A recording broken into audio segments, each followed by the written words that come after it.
Hello everyone. C.P. Radhakrishnan becomes the 15th Vice President of India. Vice President's office is the second highest constitutional office of India after the President's office.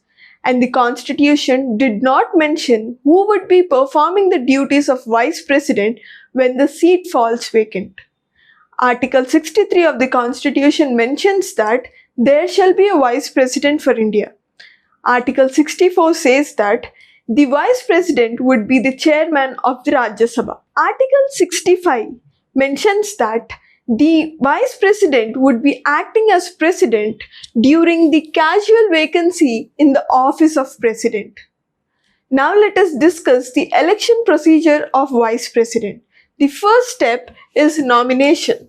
For nomination, it requires 20 proposers and 20 seconders along with 15,000 rupees of deposit, and he or she should produce their certified copy of name in the electoral list. The second step in the procedure is voting.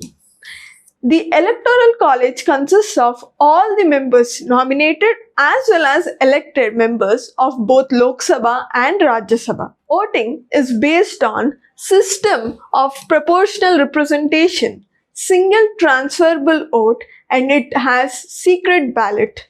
Now, the whip and the concept of anti-defection are not applicable in this case of elections. The eligibility of Vice President is he or she has to be a citizen of India. The eligibility of the Vice President is he or she should be a citizen of India, completed 35 years of age, and also be qualified to be a member of Rajya Sabha.